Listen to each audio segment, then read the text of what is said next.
Got it. The New York State burn ban is in effect from March 16th to May 14th. So there's no burning. And after that, remember, you do need a burn permit from dispatch. There's no cost, but go down to dispatch and they'll give you a 2 to 3 day burn permit. One other item, and I'm going to call on my deputy supervisor to read the little proclamation. I'll let her read first. Lynn, you're on. This is the proclamation done for Lucille Schechter.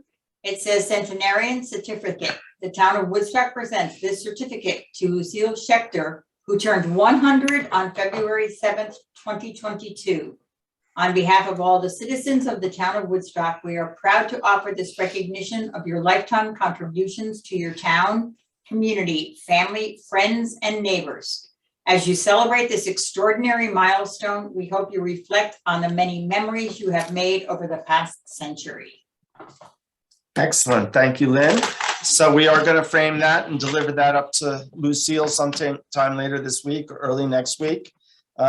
Also, I'll point out Lucille was a town councilwoman back, forget if she served from 96 to 2000 or from 98 to 2002, but she served for a term, and I spoke with her earlier today. She sounds great. She was very excited to have a phone call, so I'm looking forward to going up with a couple of the town clerks and whoever else wants to join to go visit and give her certificate.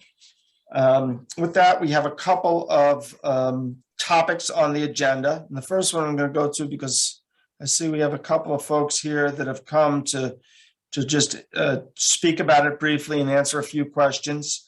We're going to talk about the Nyserda Community Heat Pump Pilot Grant. And with us tonight, I see Dermot McGuigan, Eric Wirthman, Deborah Kosar. Did I see Deborah? Yep, I see Deborah. And is Clayton Horsey here tonight? Yeah, I just gave him the link. Okay. So Eric, he gets on. You're the spokesperson for this group? Well, Debbie is going to do it tonight. Okay. And then we'll all introduce ourselves. Okay. So Debbie, you're up. And I'm going to, before you start, I'm going to ask everyone else to mute themselves so there's no feedback. Okay, Deb. Hi, everybody. Thank you for having us tonight. My name is Debbie Kosser, and I'm part of a group of people. We're trying to apply for a grant to Nyserda. I'm an architect. I've been involved in all types of construction for over 40 years, which is longer than I want to admit.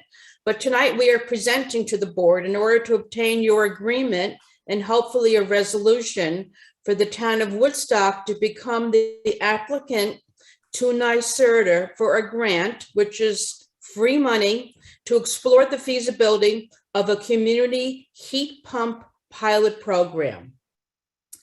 Prior to tonight, we've presented to WEC and to Mr. McKenna, both of which are supportive of this effort. It's an application that is prepared in conjunction with an engineering firm that specializes in this type of design system. And we are in the process with Mr. McKenna and our group to interview some of the qualified people that Nyserda recommended. But basically, we'd like to get your support to be the applicant. We think it makes a much stronger application. And we think it's a win-win program for everybody involved.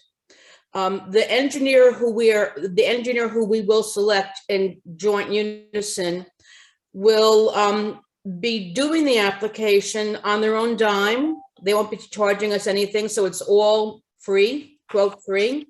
And then upon the awarding of the grant, not if, but when we get it, they will be paid for their services through that grant.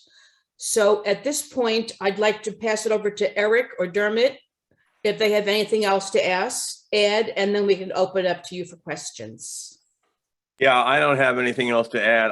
I'm part of the Woodstock Transition Town Energy Group. I was involved in the solar initiative that took place about 2-3 years ago, or maybe even a little longer. Dermot brought this idea of the Nyserda grant to us. And I want to just say that we have been talking to the Nyserda people through this whole process of trying to figure out how to make it work. A fellow named Dana Levy, who unfortunately is stepping down as the head of it, but he was coaching us all the way. So I think we have a very good chance, if we get the application done, to be awarded the feasibility study. And I don't want to stress it enough, but at the same time, I want to again say that this is a free. The first step in this is free. The town of Woodstock doesn't really pay anything. So Dermot, you want to talk? Sure. So the key ingredient here is to select a qualified engineering company.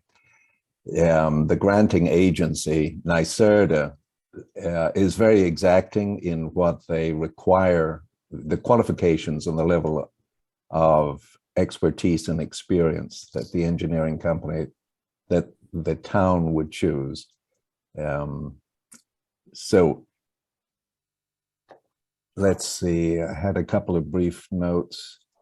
One of the tasks of that the engineering company will deal with is comparing the benefits and costs of individual home or business heat pump installations and contrast that with the different approaches to community heat pump systems.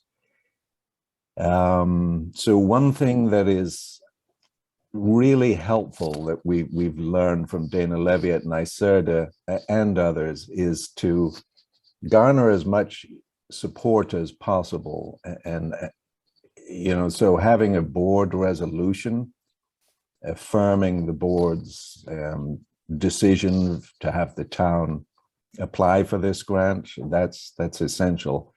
But also support from any other boards, commissions, or just any others that could help support this. We did hear of one successful applicant that got, I think it was 15 or 17 letters of support from directly involved participants.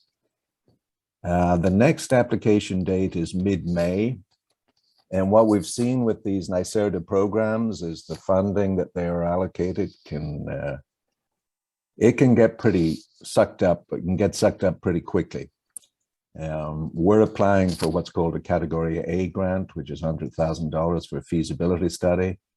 Included in the program is a Category B and C. B is a grant of $250,000, requiring a 50-50 copay to do the detailed engineering for the project. And then the third level is a grant of 2.5 million to actually build out, to construct the project. Dermot, So- talk Yeah, for a go minute ahead. about what exactly the project would look like, or what, give us a little detail on that. Sure. So one of the Nyserda have a grading criteria by which they award winners or say decline losers. So one of them is low income. They want to see a low income housing component in this. So one way it could possibly look, and none of us are engineers, so the shape of it is what the engineering study, the feasibility study, that's what they will be bringing forward in detail, but not to the point of engineering. But say behind the post office, there's Woodstock Meadows Drive, and Woodstock Meadows is I think it's a 28 unit apartment complex with low-income housing. And then on that same driveway, on that same road, there is Woodstock Estates, which is 10 units. So a node could serve those two developments plus the post office. Ideally, our fantasy is to see it extend down to Tinker Street Cinema and other buildings on that side of Tinker Street. Just, one approach is a block by block approach. Another example might be if the Housed family were to be a participant, it could extend from the House building, that block, over to Joshua's. That's maybe a possibility. That's the kind of thing. The elementary school is probably the biggest single burner of oil in town, but that's up to the engineering. So does that answer your question sufficiently at this stage, Bill? I have a pretty good understanding. I'll just ask quickly, does anybody on the board have any questions about? At the risk of looking, foolish, I mean, I get it a little bit, but I still, I don't, when you speak about nodes, I don't know what a node is. Do you need to have a certain number of, are you going to go to Woodstock Meadows and ask people to be a part of it? How many people need to be a part of it? I just don't feel like I have a sense of what. No, a perfectly valid question, Reggie, right? And basically, forget node and substitute block. Okay. Because I'm just thinking for people that may be listening to this or watching it, that maybe live there, and for them to hear and understand, get some beginning to understanding of what it is. Yeah, so a brief background. So New York State enacted last year, I believe it was, a Climate Leadership Act, which does actually require a transition away from burning fossil fuels for heating and domestic hot water by dates certain, depending on the types of housing. I don't know the granular detail of it, but it's set in an act of New York State. So at some point, this transition has to be made. Okay. The decision would be based on the owner of the property. The owner of the property would either buy into this or not. We optimistically think that. Can I just interject? Hi, I'm Clayton. Your question, Reggie, is a great question, but that is phase 2 or phase 3. The first piece that what we're coming to the board for is to submit an application for a feasibility study. Understood. So we're not looking at part B or part C yet, because the first piece, which doesn't cost the town anything. I totally understand the grant, that a grant is free. Yes. Right. But we also have to get the feasibility application in first. Right. All these other questions we cannot answer until we either get the feasibility grant or we don't. I guess I'm just trying to get a picture of the point of it. I mean, I understand. I'm just trying to get a clearer picture of what. So even though you're not going to get to that this is the first phase of it, but still having just a snapshot. I'm not asking for granular details, just a snapshot of what the goal was. Yeah, it's a perfectly good question, Reggie. And I could be the only one if I am, But, No, I have questions too when it's my turn. Oh, Laura's gonna have, yeah. So, Clayton, thank you, but let me continue to respond to Reggie. Thank you. And so, Reggie, are you aware that the town courthouse and the police station building, that has a ground source heat pump? Yes. Often called a geothermal heat pump. And on the roof, it has solar electricity. Okay. So it's not burning fossil fuel. So that's just one building, although it's got 2 departments, separate offices. Just imagine a system like that, but it's expanded for the entire block that sits on, or any other block in town, where the buildings are networked in a manner that the engineering company would determine, such that instead of each building having to go to the cost and expense of putting in deep boreholes for the ground source heat pump thermal supply, that there will be an interconnected and shared system. Okay. And that could also use recycled byproduct heat from, if there was a bakery or a laundry in town or whatever. But it can also use solar thermal energy in the system. It can incorporate thermal storage. It can incorporate electricity generation and electricity storage, which this grant invites the consideration of. So it's pretty cool. Yeah. I'm going to interject something here. Deb, Deb, okay. Basically, the study is to explore how the configuration of Woodstock as it exists with the existing infrastructure and all the buildings that are there, how they can make a community source of generation of heat to avoid using fossil fuels. Right. Debbie, there are that's a many beautiful, different beautiful systems. answer. What? that's a good answer. Oh, so basically, we don't know what, we just use the low-income housing as an example. We have to, the goal is to study the entire town and see how it can be divided to facilitate becoming greener, getting rid of that fossil fuel stuff. That's, Thank you. That is really clear, and I think it's helpful. And Reggie, I would also say eventually it would also reduce the cost of energy to people's housing. So not only is it fighting fossil fuels, but it'll cost less in the end. I think some of those answers that you've given give a great clarity to everybody that's going to watch this or that's on now, or at least some folks. But thank you.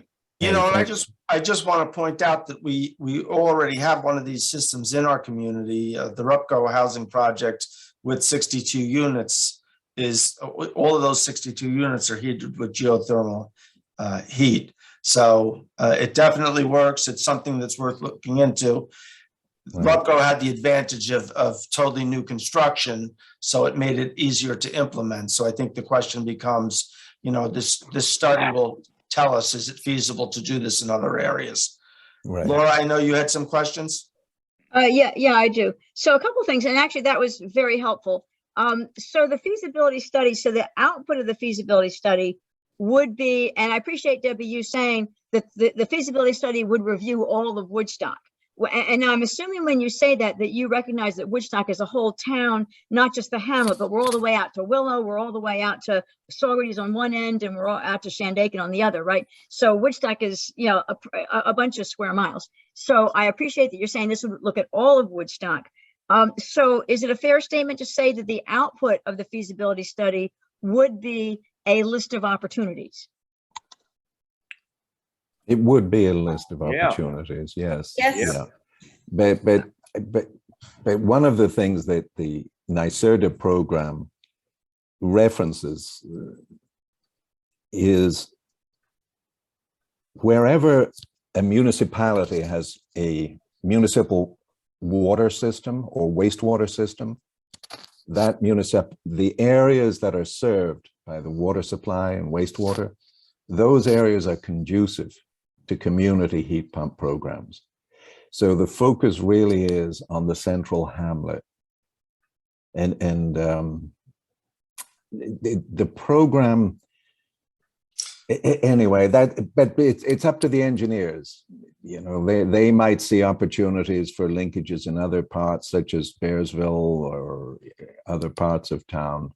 I'm guessing that certain areas in town, for instance, say up Hutchin Hill Road, where you only have a limited number of houses per mile, it's going to be ruled out pretty quickly that it's not that, or Silver Hollow, or down in the Xena area by you, Laura, where you've got a great number of houses together there, that might be conducive to something like this. Yeah. Well, I do want to say a couple more things though. So the thing about the Rupco, besides what you're saying, it's new construction and it had that going for it. The other thing, frankly, it had going for it is it was, I think one owner or one entity owned it. If you're going to a street like my street where you have everybody owns their own property, because the Rupco units is rental. So people are renting from whoever owns the property. So if you have to negotiate with different owners, it could be tricky. Well, first of all, to make a long story short, I'm all in favor of a feasibility study that's free. So I'm all in favor of that. The other thing that I do want to say, however, when you talk about the Bearsville area, is I am pulling together, and Bennett's working with me on it, and several other really great people are working with me on it.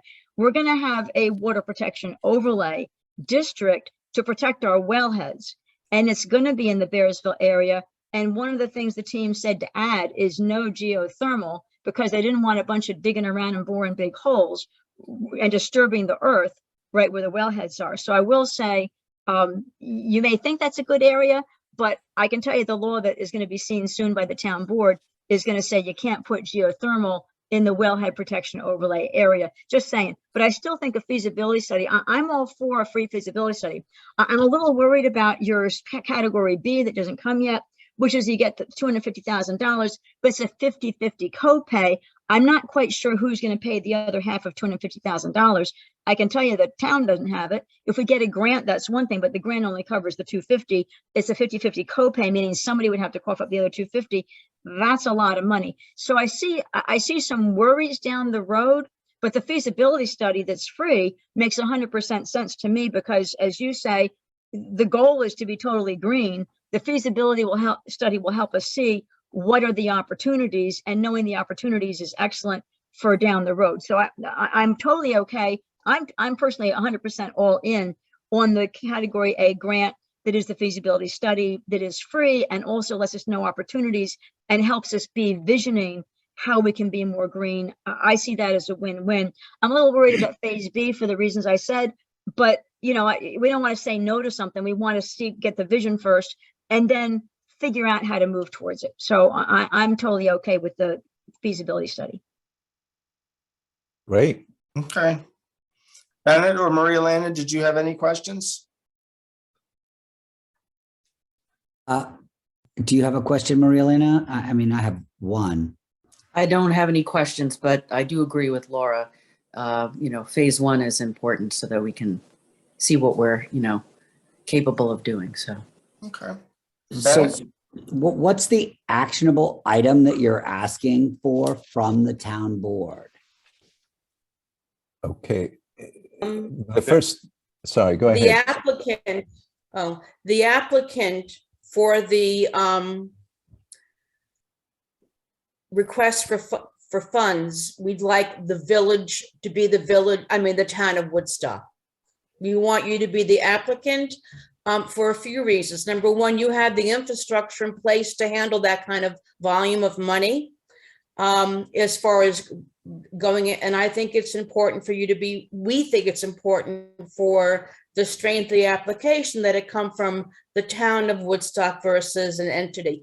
Other applicants from around the state have been large colleges, which are one entity, or other municipalities like Troy, New York, and I think it's Utica. So it's better that it comes from a town than from a person or a firm.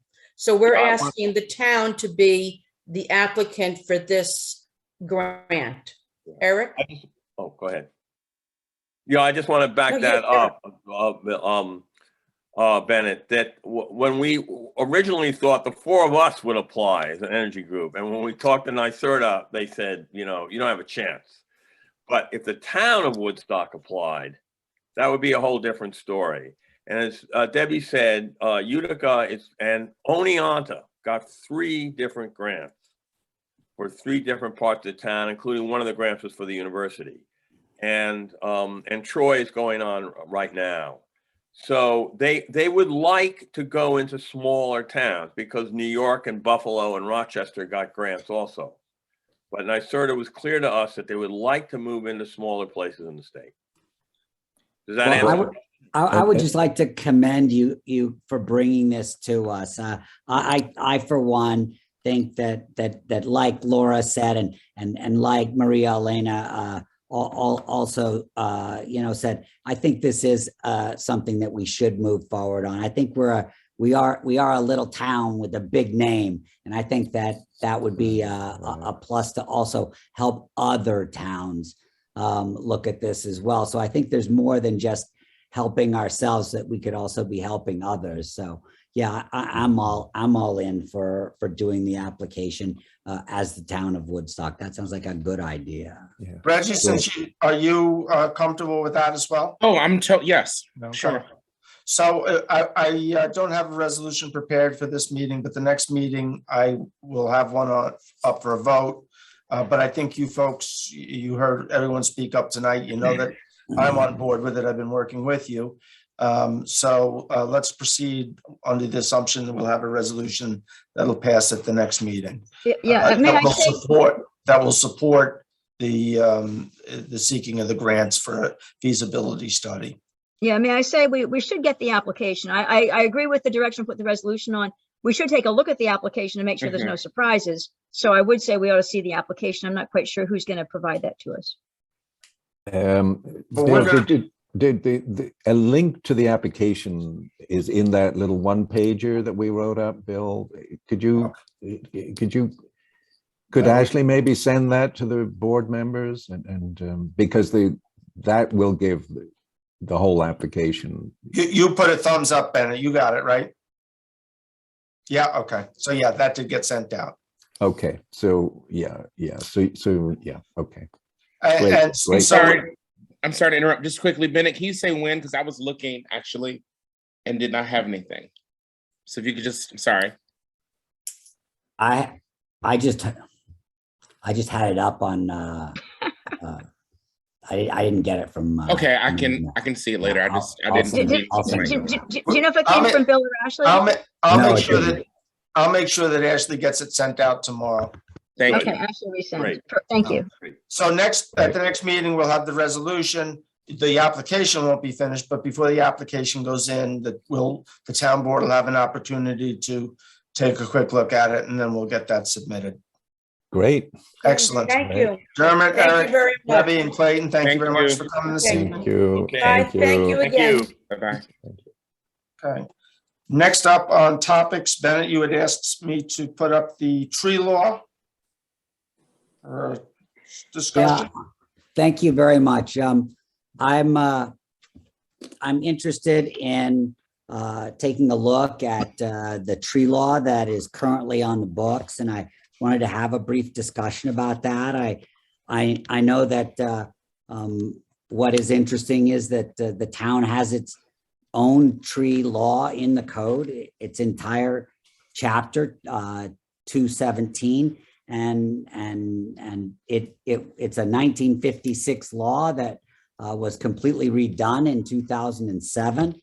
And there are some very specific pieces of it that I think are worth not just looking at and understanding, but deciding if they need to be updated so that property owners and homeowners and vendors can be fully aware of exactly what the tree law says and does and what is protected and discuss what isn't protected. And you know, I've had a discussion with several members of the tree committee, and I have had discussions with several business owners who have recently had trees taken down. And I think that we clearly do need to have greater awareness.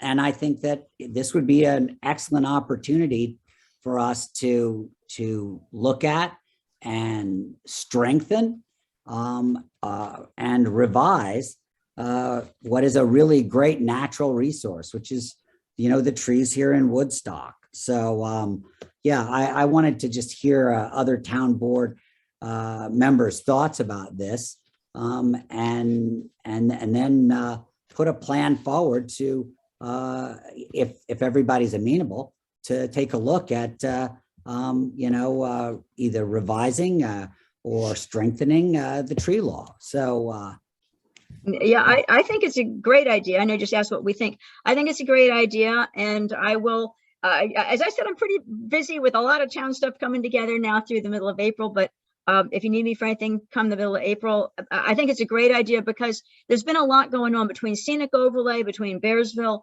There's a lot going on that has upset a lot of people, and it's great. And thank you, Bennett, for offering to take the lead on that, to take a look at the tree law and see what is and isn't working, because it's been tested a lot lately. So the timing is good for this. Reggie? Oh, I love trees. Bennett, just let me know. I'm looking forward to seeing what you come up with, and let me know how I can help. Maria-Elena? Yeah, same here. I'm a longtime tree hugger myself, so Okay. I'd be open to taking a look as well. So Bennett, you and I have had a couple of conversations, and there's a couple of items that I've pointed out that maybe there's slight conflict or ambiguity. So I'm happy for you to take a look at it. I think also, this is going back a while, and you know, I'm not gonna, I don't remember word for word, but the resolution that set up the tree committee was a little informal and didn't really set a lot of terms. And my recollection was that we weren't sure that this was going to be a board that would be a permanent board. And I did we get a chance to send you the resolutions for the cemetery committee formation or the Human Rights Commission formation? Did I get those to you? Those resolutions? I've not seen the human rights. Okay, so I'll get that, because if we're going to make this a more permanent committee, I think we need to follow those guidelines and have a more formal adoption of a committee. So I'm happy for you to work with another board member and include the tree committee. And Laura has asked if when she has finished some of her wellhead overlay, if she could also participate in this. I think she's spectacular. Yay. Person to help. Okay, excellent. And Michael Veach at the tree committee has also offered to offer his experience and expertise. And I know, you know, that Gay and Cindy and Ed and Jay are all on board to offer that as well. I think that I'd be happy to have, you know, any of them as well. And what I would also like to see is perhaps the Chamber of Commerce could offer one or two people who are in what is currently the affected area of most of the tree law, which is from Woodstock, Hamlet on down to Bearsville, so that they could offer input as well. I would also think that it might be a really great idea to have somebody from the highway, because I do know that that is a job that they are actively involved in, is making sure that that there are safe passages, and that any trees that are of age or ill health or just leaning over do need to come down. So I think that I would like to have somebody from the highway as well. Of course, the Woodstock Highway Department doesn't maintain the roads that this law covers, but they could certainly offer some advice and guidance. Perhaps too, we might reach out to DOT and see if somebody from DOT might be willing to lend a few hours to attend a meeting or two. Well, I certainly would love to have somebody from DOT exactly tell us how they make those evaluations and how those things happen. Yeah, absolutely.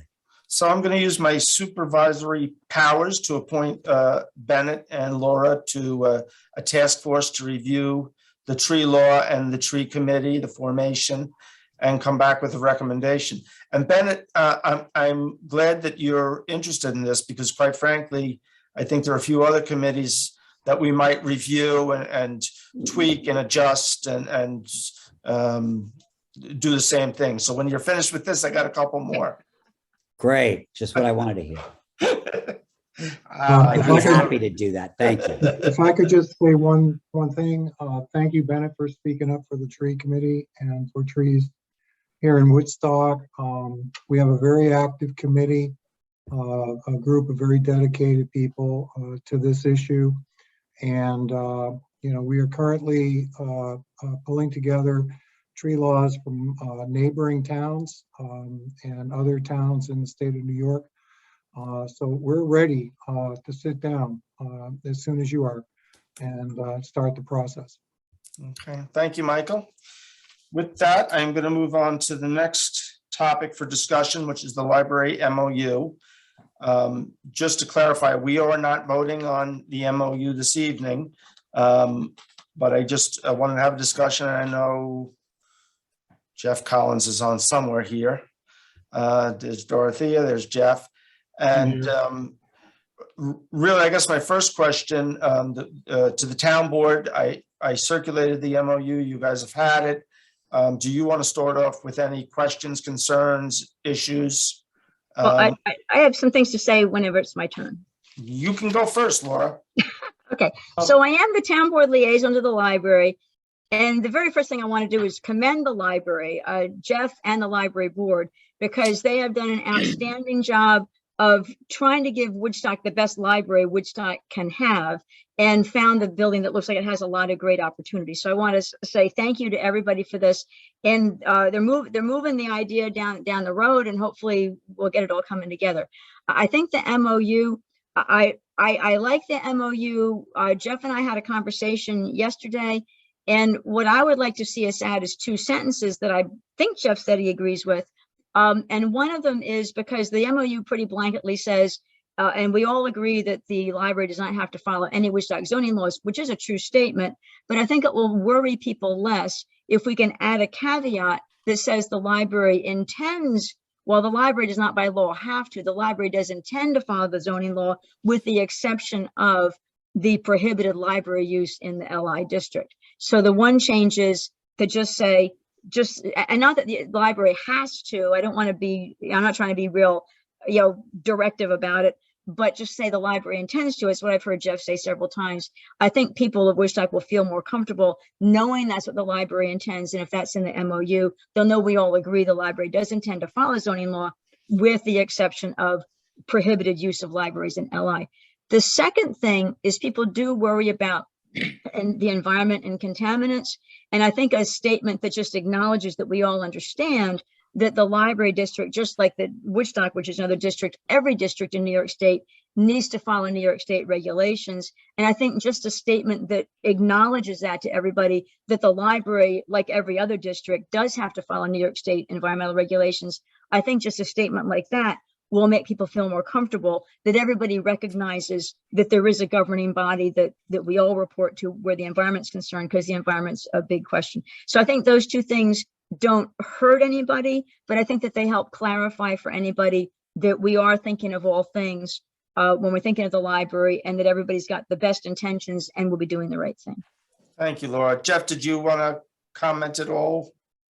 Yeah, I actually had a statement that I wanted to kind of clarify for people who aren't as familiar with what we're trying to do, because it is kind of a complicated matter. So if it's okay, I have like probably 2 pages of kind of description of what we're trying to do. And sure. I think it actually feeds into a little bit of what Laura was saying too. If that's okay, I can just read that. So first, I'd like to thank the town board for the opportunity to discuss the memorandum of understanding between the town of Woodstock and the Woodstock Public Library District.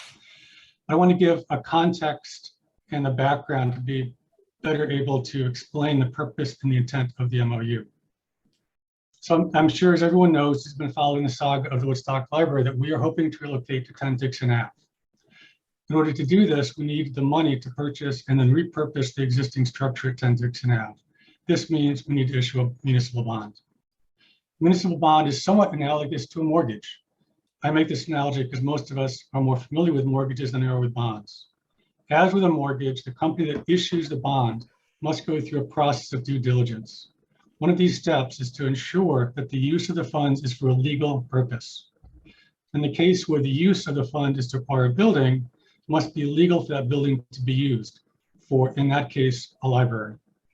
Unfortunately, due to an obscure X in the Woodstock Town zoning code, it is not legal for 10 Dixon Ave to be used as a library. This unfortunate and obscure X is in the use table of the zoning code. The use table describes the allowable uses within each zoning district. The X indicates that the library is not allowed in the light industrial district.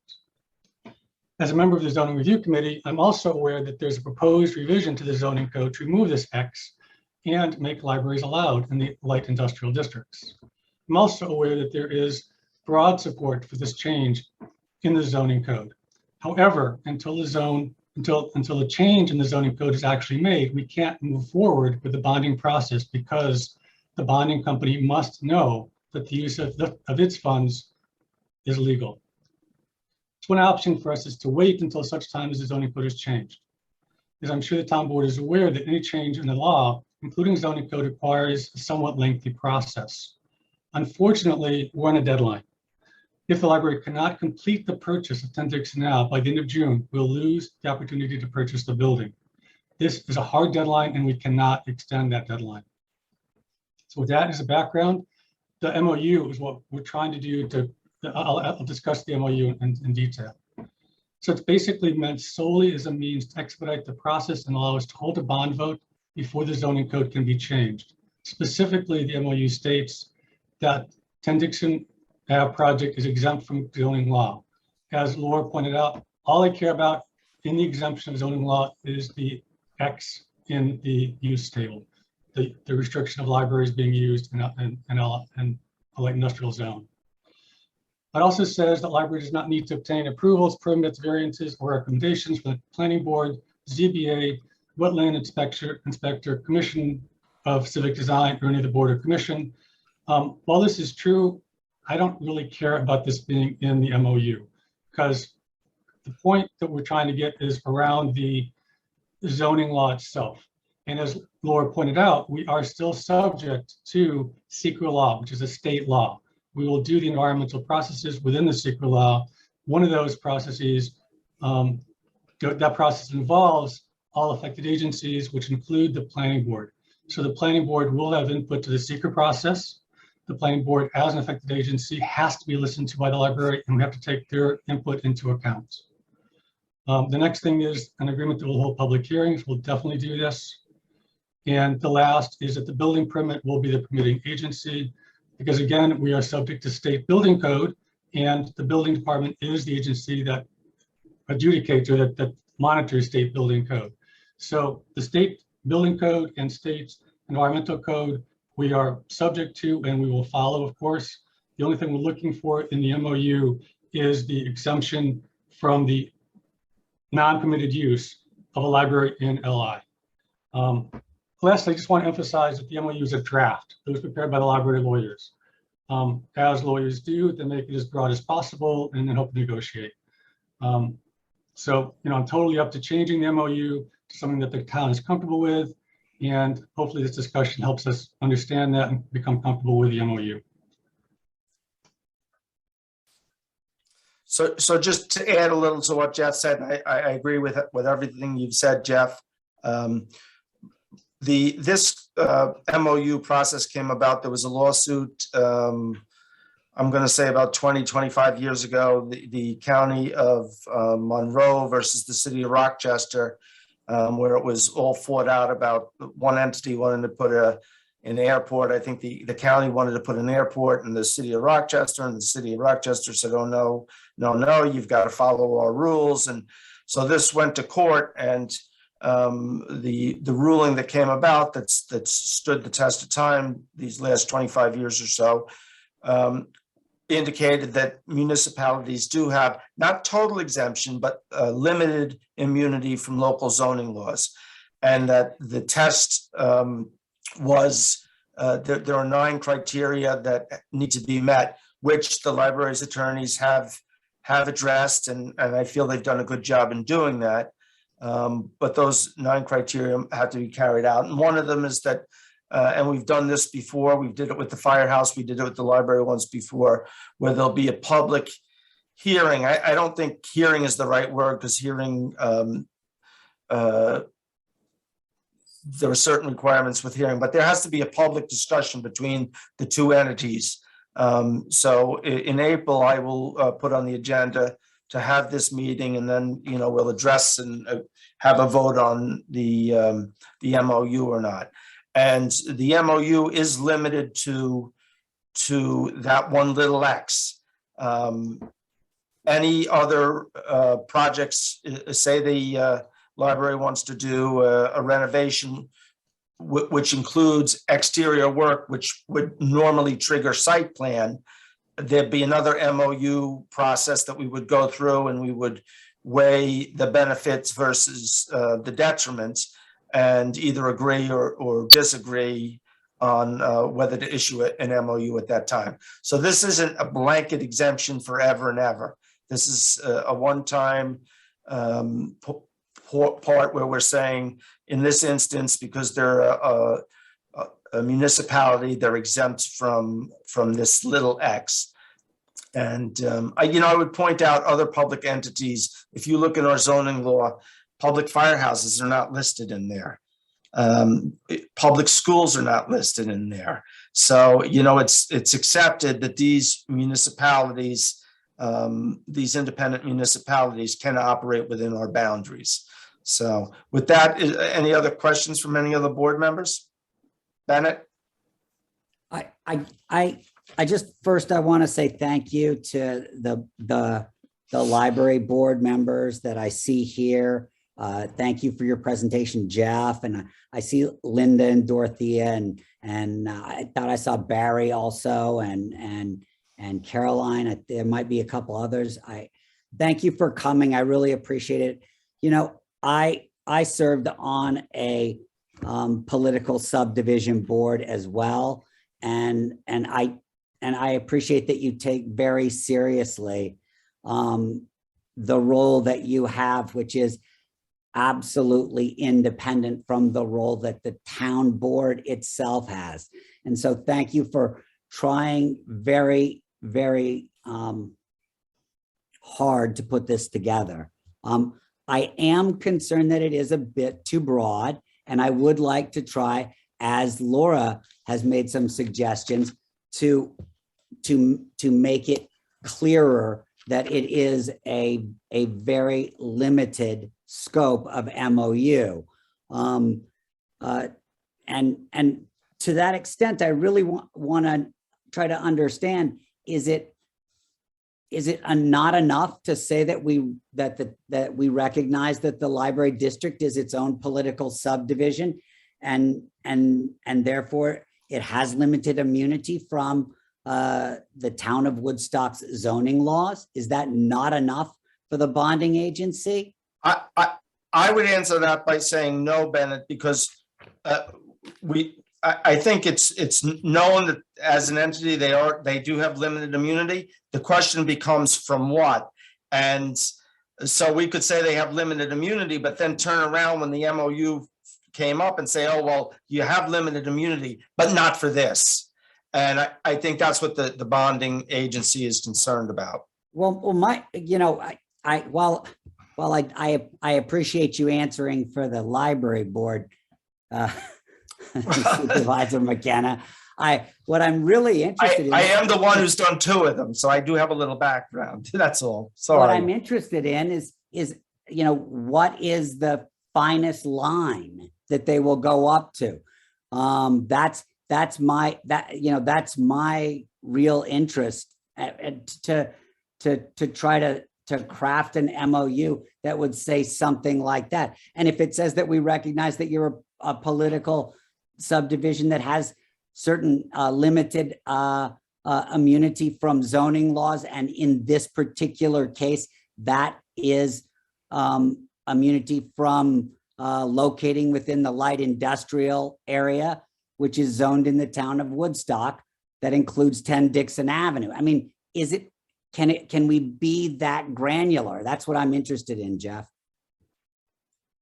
I mean, my take on that is the only thing that matters is the use table. So if you acknowledge that we are, and again, it's acknowledging that we are not subject to the zoning code use table and the light industrial zone, that would be sufficient for the bonding agency, because that's the only thing preventing us from being able to do this from a legal point of view. That's the only thing that's preventing us doing that. Everything else that we've talked about, as Bill said, if we do an exterior change to the building, we'll go through site plan review. You know, we're planning a very small minor change to the exterior to add an elevator. We'll go through site plan review for that. As everyone knows, we're going through environmental work on the site. That's separate and independent from the town code. That's state code that we need to do. So that's not even part of what we're discussing here. We have to do that as our state responsibility to the environment. So again, the only thing that we need to do to move forward is to be able to deal with the zoning use table that says we cannot put a library in light industrial zone. If there is a way that your attorneys could recraft a tighter MOU, that I know that. You know what? I'd rather take a stab at that, Bennett, and circulate it to the town board and then get it back to them. That's You know, good too. I know yeah. you just don't like to pay attorneys. Well, it does cost money. I didn't say I was going to pay an attorney. If you send it back to Jeff to send to his attorney, now you're making the library pay for an attorney. So I think that, We're I all mean, taxpayers. my gut feel is that, you know, this is an excellent discussion. And I think having Bill take a crack at it, because I said some stuff, Bennett, you said some stuff, Jeff said some stuff. I hear Bill saying he's going to take a crack at a little revision, send it out to us. My belief is that we'll be able to get something that we're all comfortable with. And the other thing I do want to say is, as Jeff talked about the timetable, I am in full support of the library moving forward. And so I would certainly like to see us make sure we do whatever we do in a time frame that helps them get everything resolved. Because the other thing, Jeff, I know it was a public meeting where the library board voted that the bond vote. Can I say the bond vote, Jeff? Is it okay if I say Yes. the date? Yeah. So the bond vote is planned for May 10th. And so my hope is that we get all the ducks we need to get lined up as far as the town board. I'd like to see us get them all lined up and get the MOU signed so that when the library vote does happen, that's one more thing that's not an unknown for the voters, that the voters say, oh yeah, the town has thought this through, the town has protected us, and the library is protecting the town too, by the way. So I think that we're, I think we're on a good path, and I would like to certainly see us try to get everything, the MOU, such that we all are comfortable and such that we can sign it so that there's no issue with the May 10th vote. I think it's better for the library to have it signed by May 10th. Okay, so I will work, and I probably have something out to the town board by Friday. And I'll CC you on it too, Jeff. Of course, thank you. Thank you, Bill. Thank you, everyone else too. Thank you, Jeff. Any other board questions? Okay, I'm going to move on to some resolutions then. I have a question, Bill. Is that okay? Yeah, Yeah. So what I'm hearing, correct me if I'm wrong, this is kind of a question, is that the town board has the authority to override the zoning law? Because you're saying that they're going to be, the MOU, that they're going to be exempt from that use table. So that's saying that you have the authority to override the zoning law. Well, because they're already exempt anyway. Laura, Sorry, hold go on. ahead, Bill. So the court decision acknowledges that municipalities have limited immunity. It's not that the town board is saying that they have immunity. It's the state, the courts have said this, and it's been upheld in a number of court decisions. That court, the first court decision set out 9 criteria that the benefit versus the detriment must be weighed against. And if the benefit outweighs the detriment, then the community, the host community, can grant municipal immunity to the visiting municipality. I see. So it's not like we could turn around and grant you immunity from the zoning law. Yeah, it's kind of what it's getting at. It's like this blanket thing that the town board can do. No, it's not, and it's really not us doing it. It's the situation. Does the situation warrant? Is the benefit greater than the detriment? And what I would remind everybody, this is not like Bill McKenna or Jeff Collins coming in and getting a pass because they want to do a subdivision or build a school, and we're going to make money at it. This is a duly elected board, the library, who's been entrusted by the public to spend taxpayer funds to do a mission. And the mission here is to operate a library. And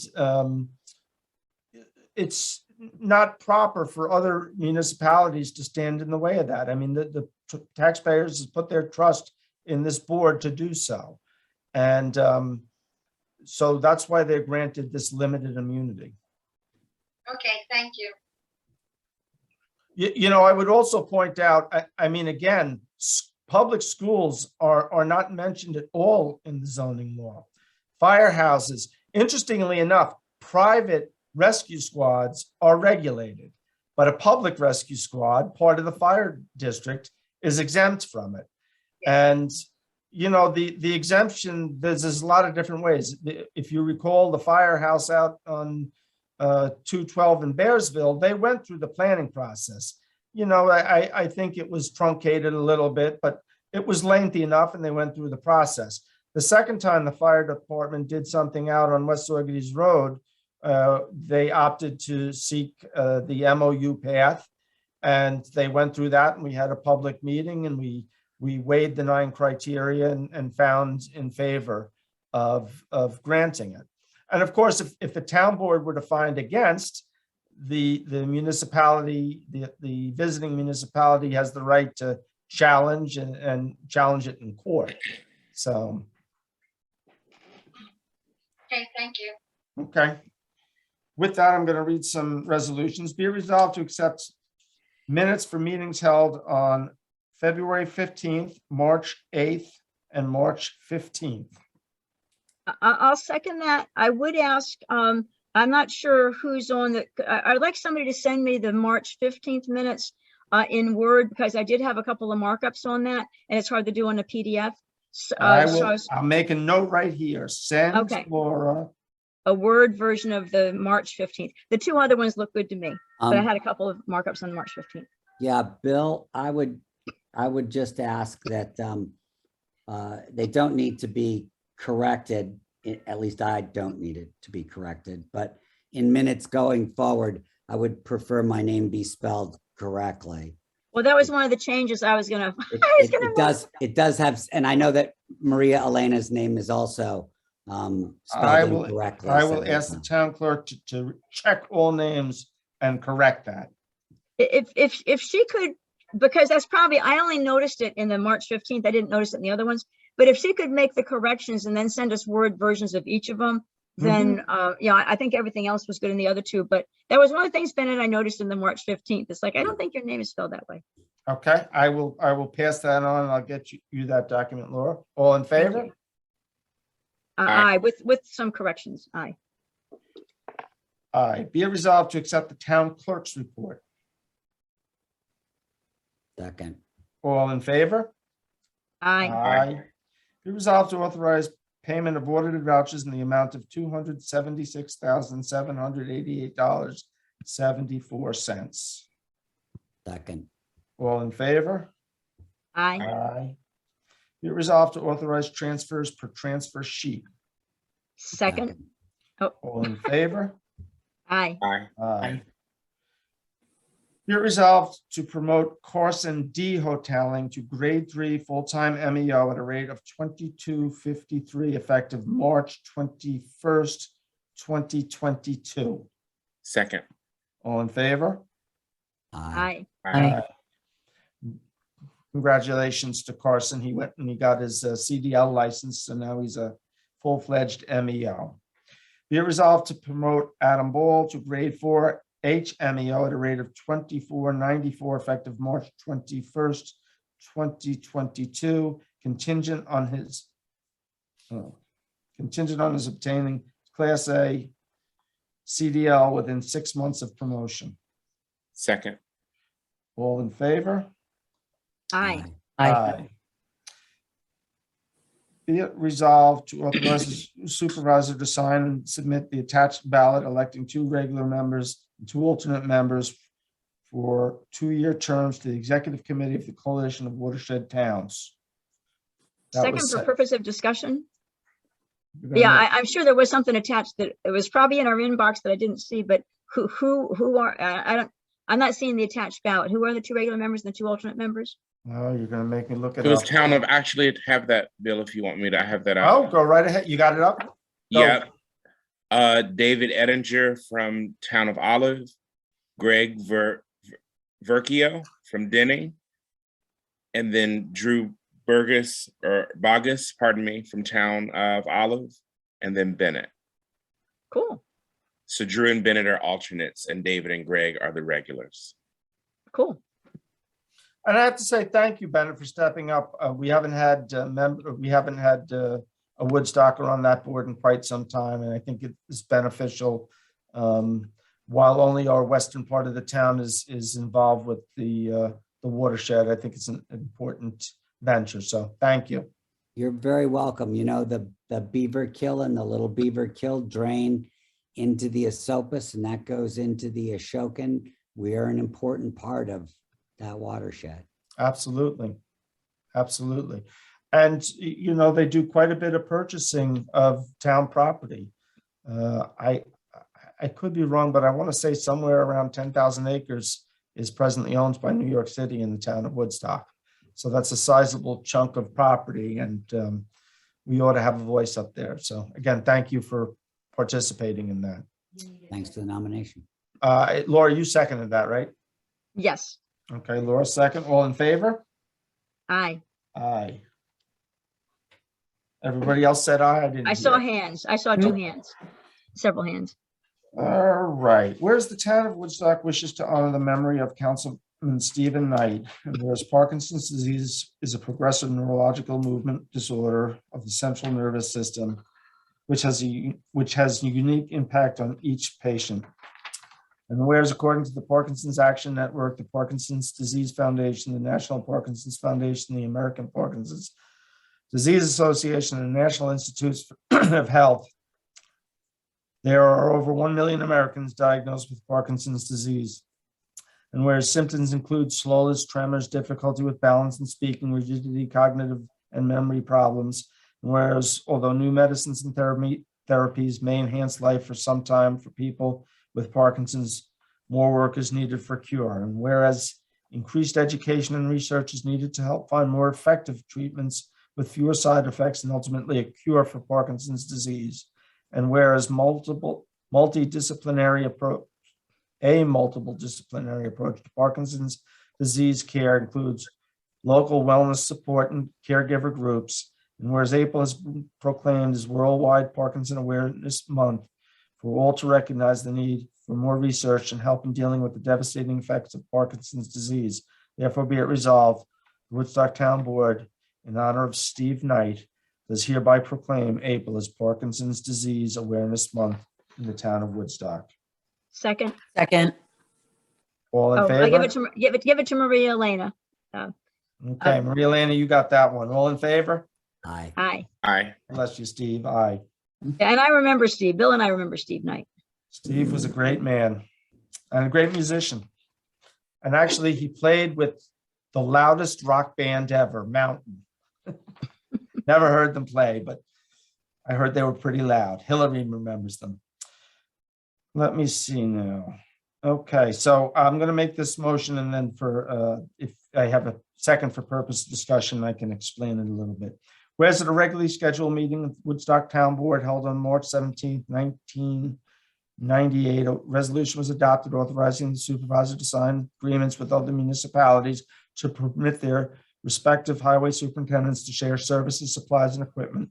And whereas these agreements have been beneficial to towns, counties, and the state and other governmental bodies, and whereas the agreements are for a period of 5 years, with the last renewal on June 1st, 2017, and whereas the only changes to the agreement are the effective dates, and whereas the Woodstock Highway Superintendent recommends the agreements be extended, now therefore be it resolved to authorize the supervisor and/or highway superintendent to sign such renewals with the following towns and other governmental bodies: the town of Hurley, the town of Kingston, the town of Esopus, the town of Marlborough, the town of Saugerties, the town of Ulster, the town of Olive, the town of Shandaken, the village of Saugerties, the city of Kingston, Ulster County, New York State DOT, Cornell Cooperative Extension of Ulster County.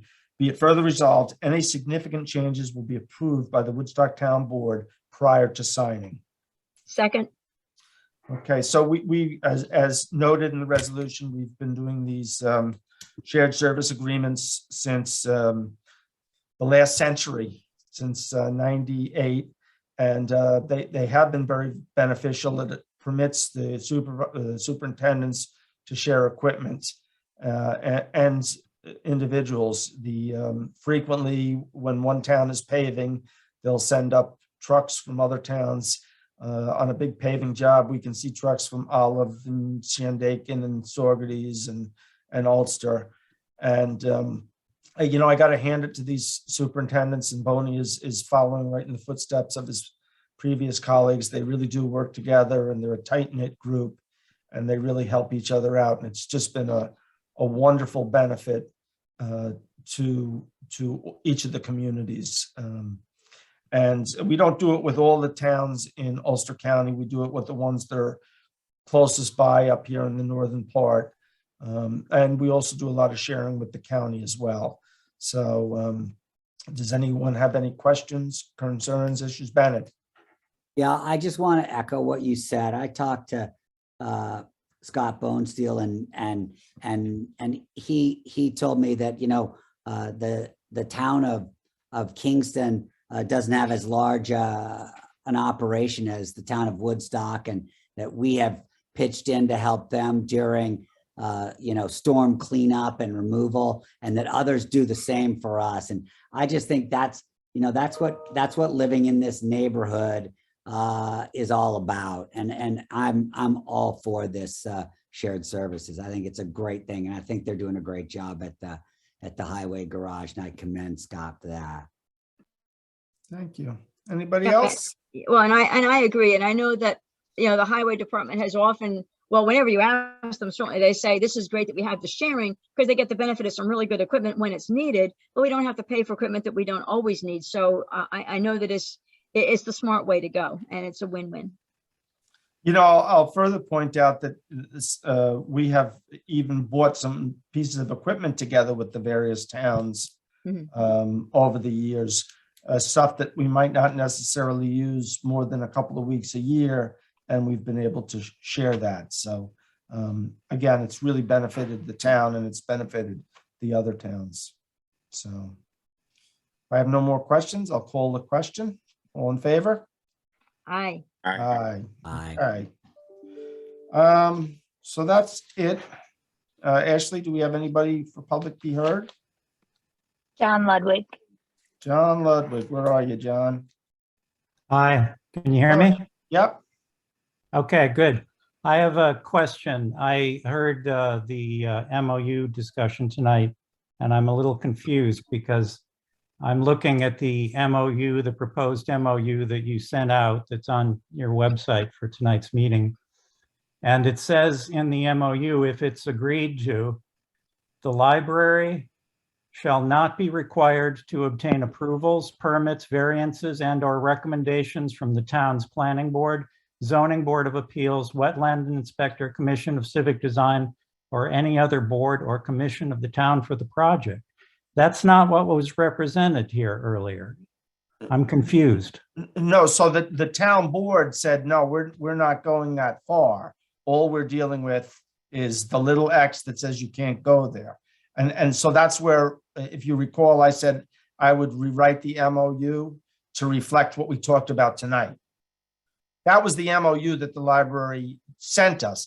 And if you remember, Jeff said, look, our attorneys wrote it, and they wrote it with a wide cast of their net, understanding that the town board would come back and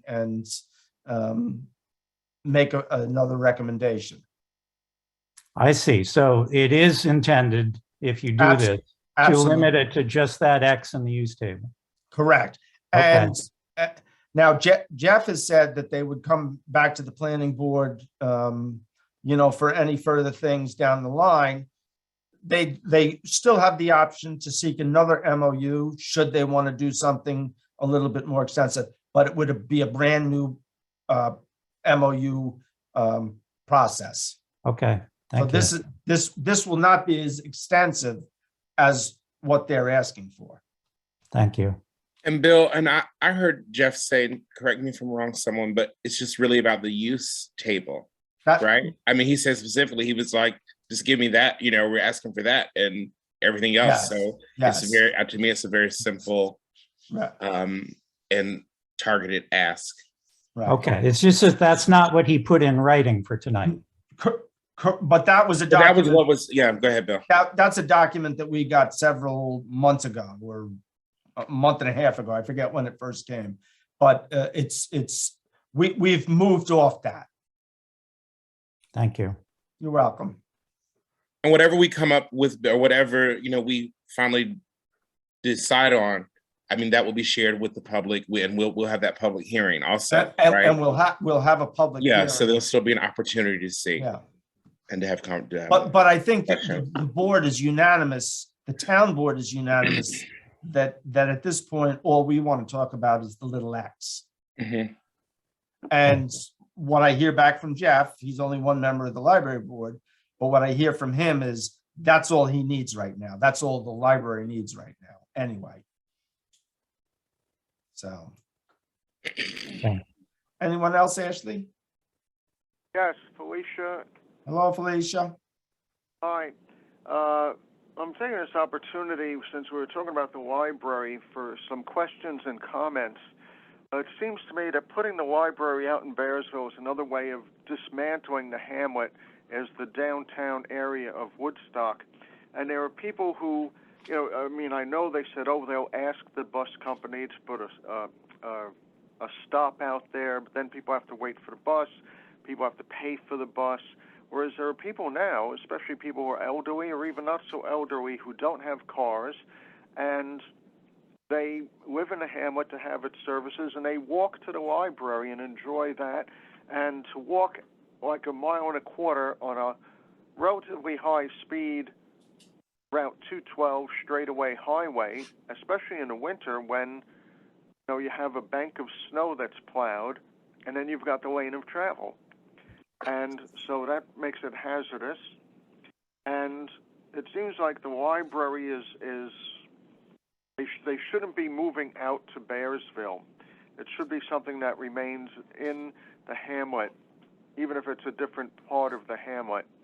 And I'm questioning also, right next door is the Lasher property, which recently I think there was a planning board hearing on dividing it. So I think the way they're dividing it is like a smaller parcel with the buildings on it, and then the larger parcel is with the field in the back. Perhaps there are people that are looking to, a neighborhood group looking to buy the field to preserve it. But, the library, it's right next door, and even if the old house building is not suitable for books for whatever structural reasons, there's always the parlor for books. There's the barn-like garage to have a book barn sale. There's the main house could be used as offices, as also computer space, which doesn't take a lot of weight, and also video and conference rooms and meeting rooms and stuff like that. It just seems this is wrong to go about it like this. And I wonder also about, we're supposed to be a transition town and using less energy, even if it's bus energy as opposed to foot energy and walking. And also the accessibility. People with mobility issues, it's easier to, with all its problems, the hamlet is easier to assess things within the hamlet than to try and assess or try to get an assessor ride or a bus with mobility, different abled mobility accommodations to get out to the library. And so it just seems wrong. So that's my comment. My question is, what about the Lasher property? Was that even considered? And what's happening with that? Felicia, you're asking the wrong board. That's not what's before us. I think it's a fair question, and I would take it to the library board. Okay. So thank you. Any other public be heard? Okay, so I apologize to my board because I had suggested something in January and I let it slip and I totally forgot about it until after the agenda went out. I asked or suggested that at each business meeting, I would give each of you 5 minutes at the end of the meeting to just update us on the various committees and projects and whatnot that you're working on. And I didn't do that, so I won't put you on the spot tonight. But I was just about to say you are not apologizing, and then I'm not going to let any of you talk tonight.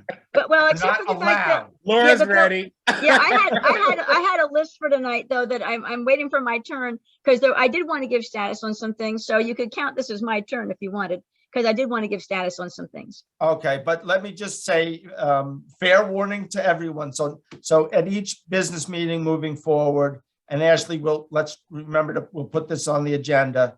And I would say, let's limit it to like 5 minutes, just give a quick update of the different things. And Bennett, you already kind of gave us an update. We talked about the tree law review. So you covered that a little bit with your liaisonship there. So Laura, go ahead. Okay, so the things I wanted to I'm mention. timing you. Yeah, all righty. We've had a lot going on. The Water District Wellhead Protection Group, it's a group of 7 that Bill had, the bill had appointed, and we're really close to having a law that'll come back to the town board. We have a meeting tomorrow. We've got maps for the Water District Wellhead Protection area that the Committee of 7 agrees on. We also have Steve Winkley as our professional who is weighing in, so he's helped with that. We have a law that we've got some final tweaks to it that we'll just review it with the group tomorrow, and we're looking pretty good. So that should be coming back to the board pretty soon, the wellhead protection.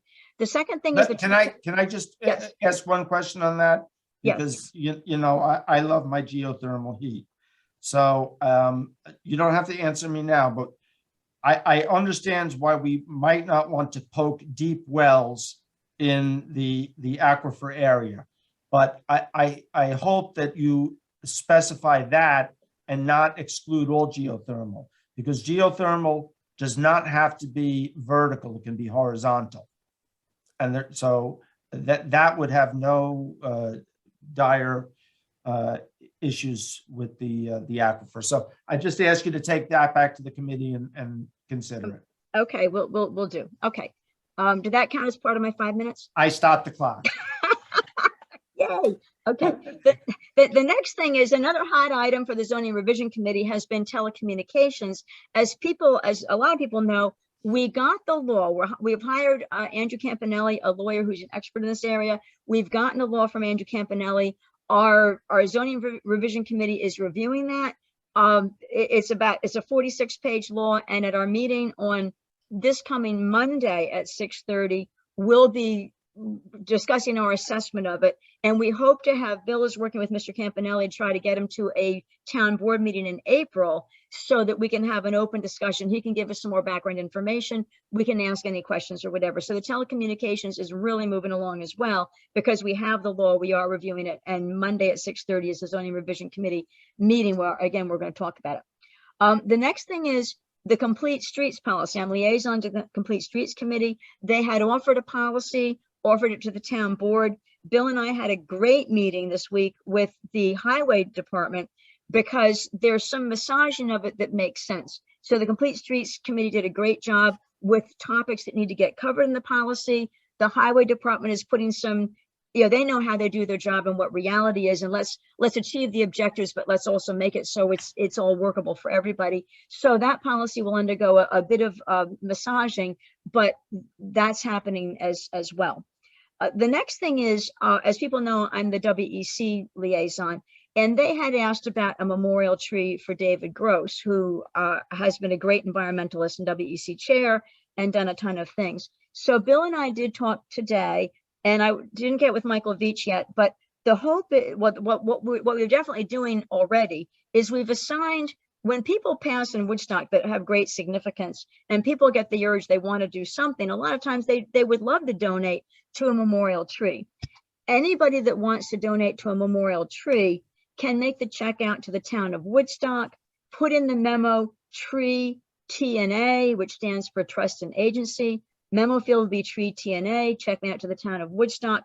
And what I wanted to get with Michael on is the tree committee page on the Woodstock website. It would be good to put just a little piece in there that says who we're collecting for. Not that somebody's going to put that in the memo field necessarily, but people could give and they know, because we've got Don Gregorius, we've got Michael Lang, we've got Jerry Washington, and we have David Gross. So we could maybe put a little piece on the, so Michael, hopefully I can get with you a little bit later. And I know Bennett is the tree committee liaison officially, but because I'm WEC liaison and David Gross is on the list, that's why I'm involved here. So anyway, we do know how people can give. Again, check out the town of Woodstock, memo tree TNA, and we can get something, I think, on the Woodstock website on the tree committee page of that, so that people know who the money's being collected for. And so hopefully we can get going. This is something Michael had brought forward several weeks ago. It started out as Michael's idea, but then David Gross got added to the list, and then it's like, okay, let's make this happen. So I only have one more thing.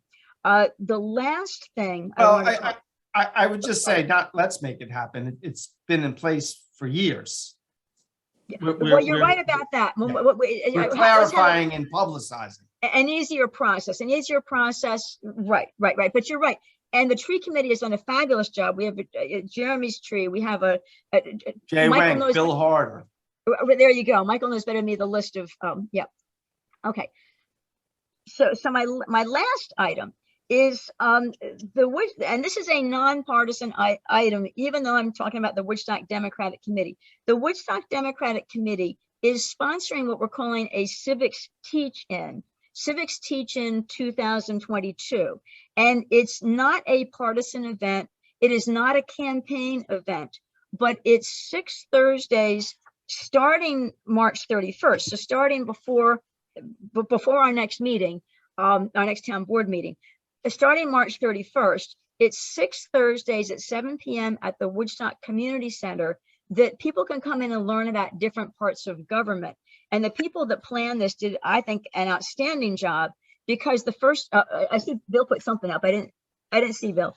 Anyway, so I think the people that planned this did an outstanding job, because the first 2 weeks are town of Woodstock people, and different people assigned for different weeks. Then the next 2 weeks are county people, and then the last 2 weeks get into state and federal people. So people like Antonio Delgado, our congressman, is invited to come in. We're not sure if it'll be he himself or send a rep, but Chuck Schumer is going to send a rep, our United States senator. So the idea is to go. Bill, Jackie, and I are talking on the 31st. So starting from people talking about what is our job, what are our objectives, up to, again, county, state, federal. So I'm looking forward to it. I'm going to go to each one. It's free. You don't have to go to every one. It's going to be live streamed. But if you go to the website, and I've got it up here, the woodstockdems.org website, the civics teaching is right there, and the list of who all the speakers are. And I don't know, Bennett, because you're actually the chair of the WEC. I didn't know whether you want to say anything more than I've already said, but I'm excited about it. We just want to spread the word. I think I speak for everyone when I say you have said enough. Bennett. No, thank you. Thank you, Laura, for pointing out that this is, politics is partisan, but civics is not, and there are going to be Republicans and Democrats who are coming to speak. We are really excited to have, not just Bill McKenna and you and Jackie Early and Scott Bonestell, but we're also going to have Nina Postupak, and we're going to have Pat Ryan, and actually we're going to have Jason Lesko, who is a town justice, and it is going to be an opportunity for people to understand and to question these people about what is the job that they do and how can they engage better with them. So thank you for bringing that up, Laura. I do appreciate that. And I'm very excited about this too, because it's been somewhat of a frustration for years. I can't tell you on a weekly basis how often I get phone calls that I have to say, that's out of my purview. That's not something I can deal with. You're going to have to call the county. You're going to have to call the state. You're going to have to call your federal representative. So I think it makes for a better democracy when we all understand who to talk to. So hats off. I think it's a great thing. I know I got the email. I responded in about 2 minutes. I was so excited about it. So looking forward to it. Maria-Elena, I think you put your hand up. Yeah, I just wanted to add that we're also going to have Senator Michelle Hinchy participate as well. So And Kevin Cahill. it's exciting. And Kevin Cahill, right. Excellent. And Excellent. Jonathan Hepner. Right. And people But- from the special districts, from the Onteora School Board, from the library, from the fire district. I mean, they're elected officials as well. Who's coming from the fire district? I believe that Evan. Kevin Evan Holland. Peters and Kevin Peters and maybe Evan Holland. Evan Okay. Holland. I think, yeah, I think those two are the ones. Okay. Excellent. All right. Any more? Move The to only- adjourn. Oh, Oh, go ahead, Marilyn. very quickly, I had wanted to put on the agenda for tonight, but we're going to push it for the next one, hopefully. I'm going to just work with everybody on the town board to come up with a process for ARP funding. So once we flesh that out, then I'd like to have that added. Actually, you and I are going to work on that first and then send a draft. Yes, out. Yeah, yes, and then work with everybody else. Okay, Thank you. excellent. And actually, I'm glad you stopped me from adjourning because I want to give a quick update to the board and to the public. We are continuing to work on a bidding document for the Church Road fill removal project. Dennis Larios is working on that. It's a complicated little piece of bidding because we've got to find where the fill can be taken for when the bidders come in. Also, I have ordered a water test for the Amy's, so I'm hoping that if not this week, next week, we're going to get water samples there. So that is moving ahead. Of course, it's always slower than we hope, but it's moving ahead consistently. So, and with that, I will call for adjournment. Second. All in favor? Aye. Aye. Okay, good night, folks. Right. Bill?